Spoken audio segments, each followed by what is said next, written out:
I think what we've got here is some tremendous work that the college has been doing over many, many years, and I think also as a result of that, they attract really talented students. What they didn't have was the suitable building to be able to deliver it in, not certainly on the scale of what we see today. So it was a huge opportunity when the government came knocking in the summer of 2020 saying, we want really big, important projects that we can use to lift the economy in the middle of COVID. What can you bring us?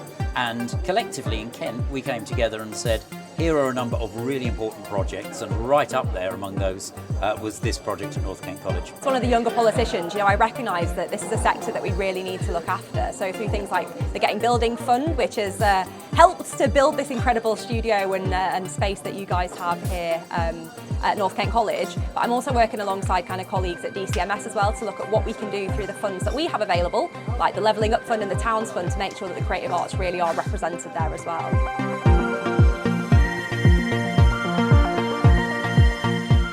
Performing arts is an outstanding area, and having outstanding facilities is attractive to the new learners that are coming in, and it makes it industry standard, and I think that's one of the biggest sellers for us, is that not only do our staff come from industry and pass on their experience, but to be able to be in facilities and have industry facilities that kind of sells it to our learners and their parents.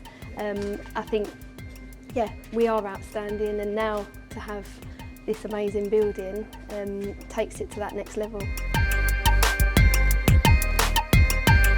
So this is a project that we started 7 years ago, and at the time we had what were considerably run-down studios. We were looking at limiting factors in regards to the size that we could get into the studios, and having this project in place has allowed us to expand.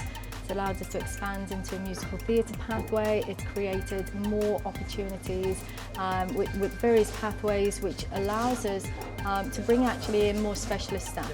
So learners or young dancers, young artists are being given the opportunity and exposure to more industry experts.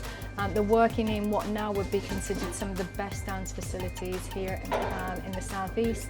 And then we look at what we've got upstairs in graphic design, and we would be saying, where they were currently working was very outdated, very cold, very miserable, and actually what they've got now is a creative environment that's very conducive to being creative, essentially, allowing them the freedom to express themselves as young artists. And then again, looking at the music department, once again, they were in very, very old accommodation, very run down, and again, it's given them an opportunity, it affords them the opportunity to be able to work in a really kind of atmospheric environment, which is again very conducive to being a creative artist. Well, the creative industries is the fastest growing sector in the UK, and so that wouldn't happen if we don't have the right skills in the area, and so it's really, really important that we invest in things like today's building and like all the training and skills development that's going to happen over here. Because without the right skills, you won't get the right talent, you won't get the right things happening in the country.